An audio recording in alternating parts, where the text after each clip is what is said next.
Assalamualaikum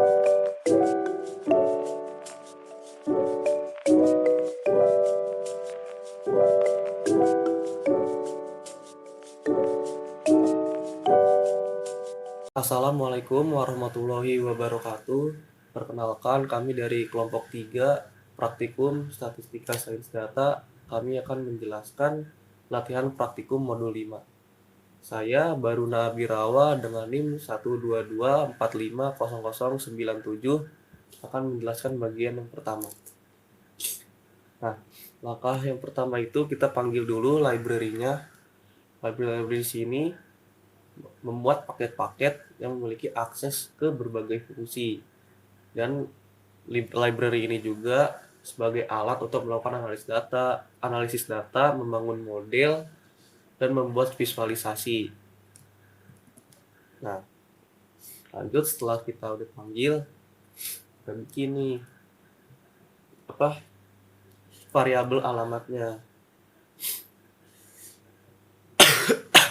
Fungsi readCSV ini digunakan untuk membaca file CSV, dan argumen string value sama dengan true-nya ini nandain kalau baca kolom-kolom yang berisi teks akan dianggap sebagai faktor dalam data frame yang nantinya akan dihasilkan. Buat ngecek struktur data frame diabetes bisa digunain fungsi string buka kurung. Nah, ini CSV alamat string factors as true. Nah, buat memeriksa struktur data frame, nah itu cara terbaik lah saya buat tentang struktur data, kayak nama kolom, tipe data, dan beberapa contoh nilai. Coba kita run ya. Bisa.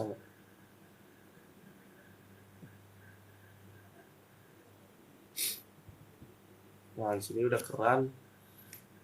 Nah, stringnya ini tuh tadi ya, yang sudah tadi buat memeriksa struktur dari data frame diabetes tadi, kita gunain fungsi str atau string ini.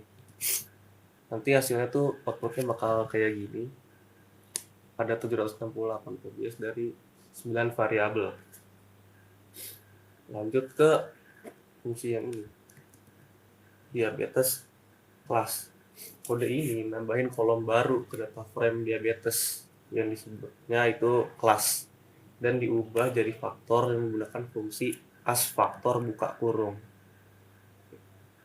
Dengan dari diabetesnya itu, data diabetesnya mengambil kolom si kelas. Kemudian fungsi tabel buka kurung itu dipakai buat menghitung frekuensi masing-masing nilai dalam kolom kelas yang sekarang merupakan faktor. Kan tadi udah diubah jadi faktor tuh yang str tadi. Nah, nanti tuh outputnya bakal kayak gini, ada 0 sama 1. Nah, yang 0 tuh hasilnya 500, 1 ada 268. Nah, lanjut ke mean diabetes dollar age. Nah, mean nih kita udah nggak asing ya buat nentuin rata-rata. Nah, rata-ratanya itu kita ambil dari data diabetesnya ini berdasarkan kolom si age atau umurnya. Rata-rata yang mengalami diabetes itu pada umur berapa gitu istilahnya. Nah, di sini data hasilnya itu di umur ke 33,24089. Ya, mungkin sekian penjelasan dari saya. Selanjutnya akan dijelaskan oleh teman saya. Baiklah, selanjutnya saya akan menjelaskan konsep berikutnya dari yang sudah dijelaskan oleh teman saya sebelumnya. Di sini teman-teman bisa lihat pada baris ini, yaitu ada summary diabetes age, di mana pada baris ini itu tuh dia untuk menentukan statistika deskriptif dari dataset yang telah kita masukkan, di mana dia itu akan menghasilkan sepertiga. Menghasilkan nilai minimum di mana bernilai 21, kemudian kuartil pertamanya sebesar 24, kemudian median atau tengah tengahnya 29, kemudian ada rata-rata 33,24, kemudian kuartil ketiganya 41, dan yang terakhir itu ada max, nilai maksimumnya ada 81. Nah, kemudian kita lanjut pada codingan pertama ini, di baris pertama, itu dia itu akan mengambil 500 baris pertama dari dataset diabetes. Dan kemudian akan menyimpannya adalah variabel train. Nah, kemudian pada baris kedua ini, dia akan mengambil 268 baris terakhir dari dataset diabetes, dan kemudian dia akan menyimpan dalam variabel tes tersebut. Nah, kemudian pada baris ketiga ini yaitu di mana parameter pertama dari train minus 9 ini adalah matriks fitur dari data pelatihan, kecuali kolom terakhir, di mana kolom 9, yang kemungkinan besar adalah kolom kelas. Nah, parameter kedua tes dari minus 9 itu adalah matriks fitur dari data pengujian yang akan digunakan untuk melakukan prediksi, di mana train kelas itu adalah vektor kelas dari data pelatihan yang digunakan untuk menentukan kelas yang tepat dari setiap pengamatan dalam data pengujian.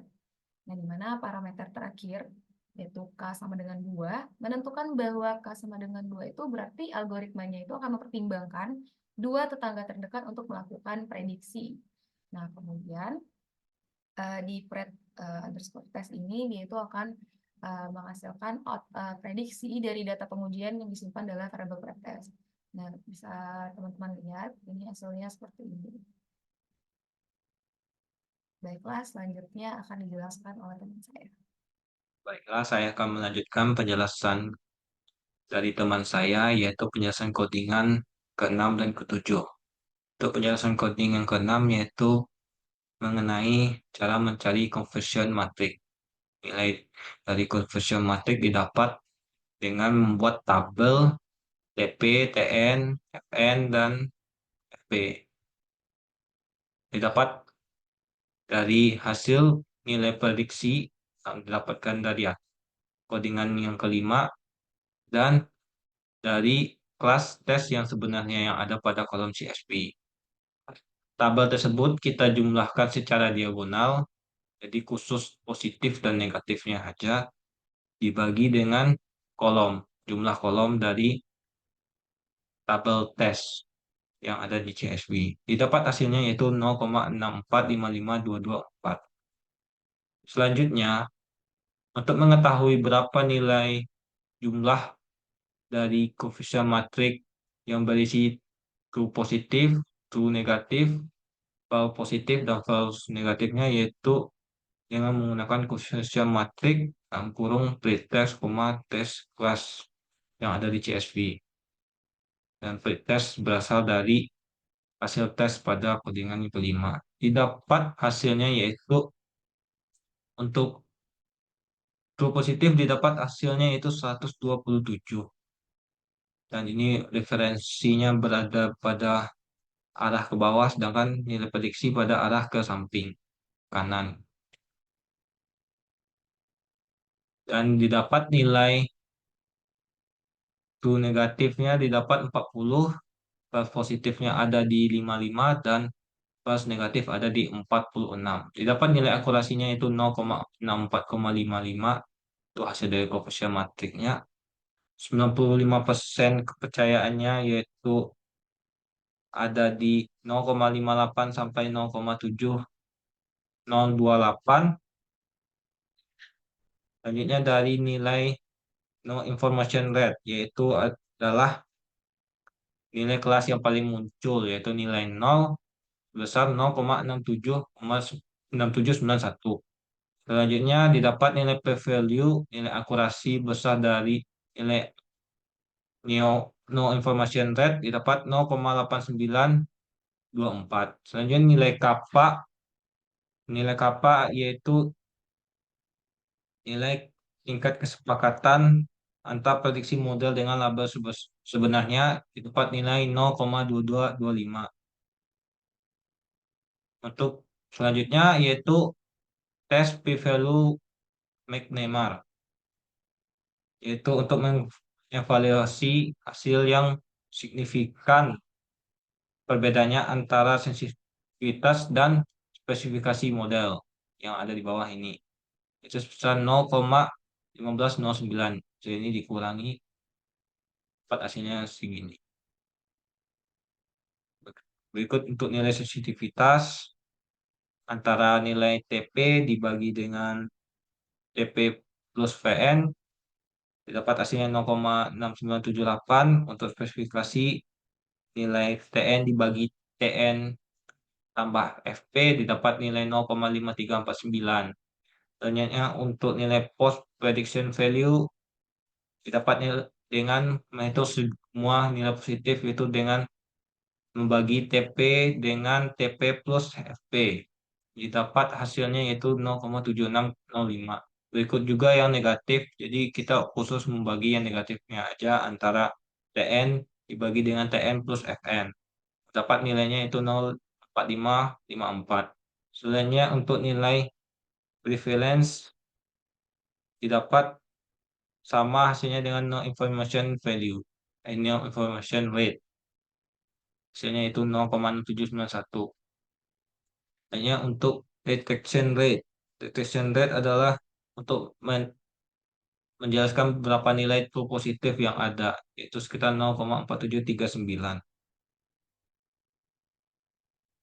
Selanjutnya untuk nilai detection prevalence, yaitu untuk populasi yang positif aja, yaitu 0,6231. Selanjutnya untuk nilai balance accuracy didapat dengan rata-rata nilai dari 0 sampai 1 didapat hasilnya 0,6163. Dengan diputuskan nilai positifnya itu adalah 0. Berikutnya itu akan dijelaskan oleh teman saya. Terima kasih. Baik, saya Renta Siahaan dengan NIM 122450070. Di sini saya akan melanjutkan presentasi kami.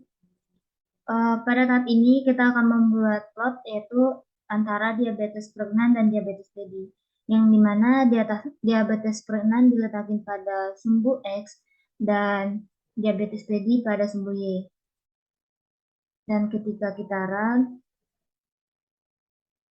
maka dihasilkan visualisasi sebagai berikut, yang dimana ketika semakin tinggi tingkat kehamilan, maka untuk masa tubuhnya semakin rendah. Dan dari sini juga kita lihat bahwa outliernya semakin sedikit. Nah, selanjutnya kita akan melakukan KNN. Yang pertama, standardized.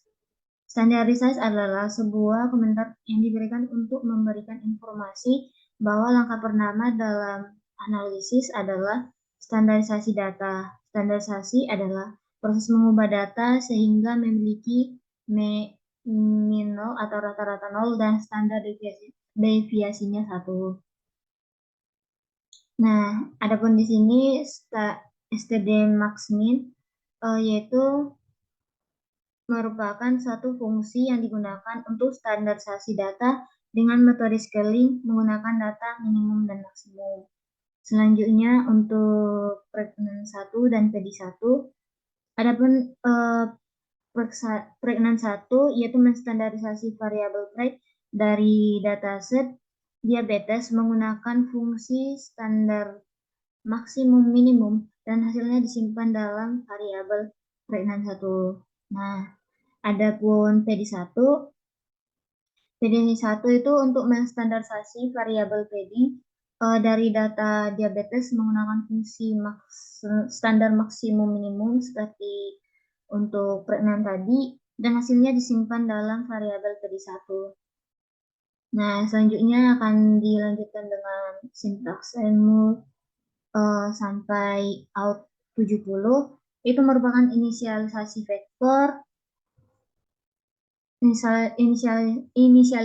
vektor dengan urutan dari nilai 0 hingga 1 sebanyak 70 nilai yang secara keseluruhan menentukan titik-titik pada plot. Nah, selanjutnya untuk for in sampai dengan ini yaitu yang loop untuk menghasilkan maksimum yang berisi semua kombinasi dari nilai vektor. Okay. Nah, selanjutnya kita akan melakukan prediksi dengan paradigma atau K3. Prediksi KNN sampai K3 yaitu memprediksi kelas target dengan menggunakan algoritma KNN dengan nilai K atau parameternya sebesar 3 dengan menggunakan variabel pregnan 1 tadi dan PD1 sebagai fitur dan diabetes kelas sebagai labelnya. Nah, selanjutnya untuk plotnya sendiri, plot M1 sampai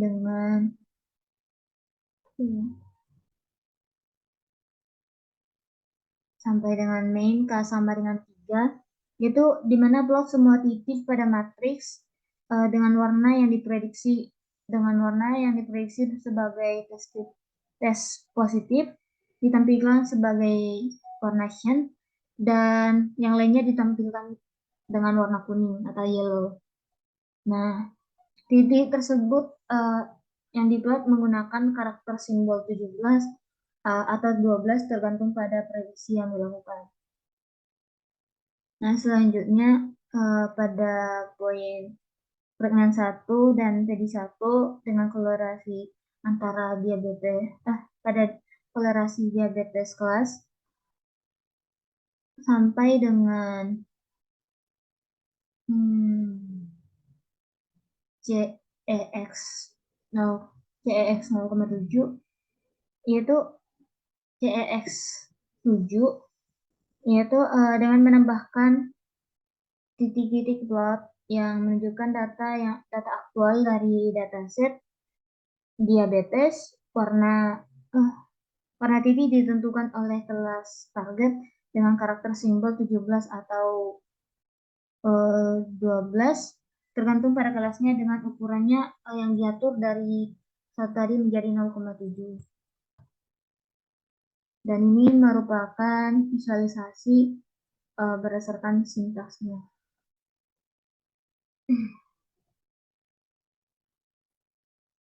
Kok lama ya loading? Awas nanti error.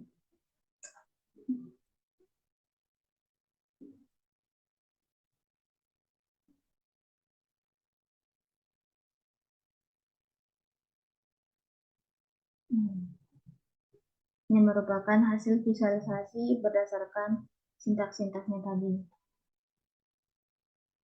Baik, selanjutnya akan dilanjutkan oleh teman kami. Terima kasih.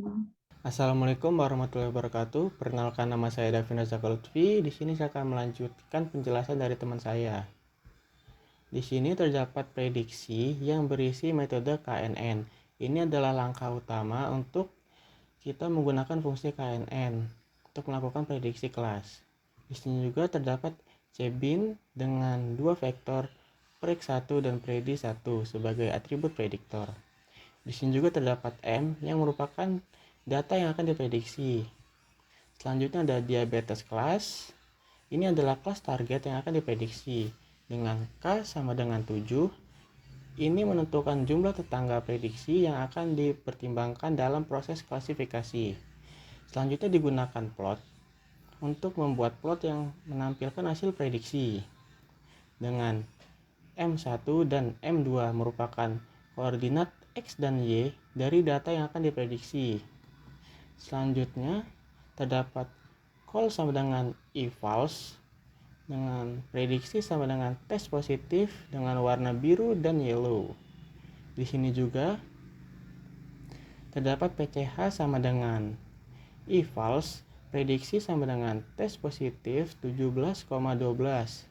Yang dimana jika hasil prediksi adalah tes positif maka menggunakan marker dengan kode 17.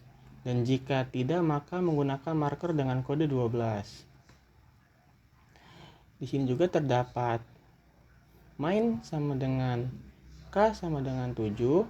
Ini adalah judul plot yang menunjukkan nilai K yang digunakan. Selanjutnya untuk menambahkan titik, ke plot yang menunjukkan data akurat dengan preg 1 dan predi 1 merupakan koordinat X dan Y dari data aktual. Selanjutnya terdapat call sama dengan diabetes class, yang dimana warna titik ditentukan berdasarkan kelas aktual dari dataset diabetes. Selanjutnya terdapat PCH sama dengan eVals, yang dimana diabetes kelas sama dengan tes positif 17,12. Jika kelas aktual adalah tes positif, maka menggunakan marker dengan kode 17, dan jika tidak, maka menggunakan marker dengan kode 12. Selanjutnya terdapat cek sama dengan 7. Ini merupakan untuk mengatur ukuran marker.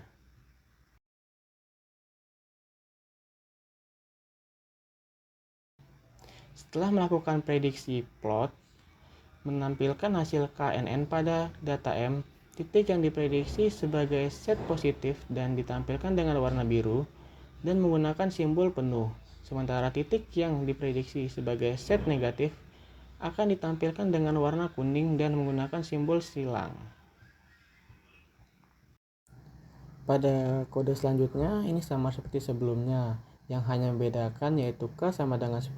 Di sini juga digunakan plot untuk menampilkan titik data asli PEG1 dan PD1 dari dataset diabetes, yang dimana warna dan simbolnya ditentukan berdasarkan kelas aktual yaitu diabetes kelas. Sekian, terima kasih. Wassalamualaikum warahmatullahi wabarakatuh.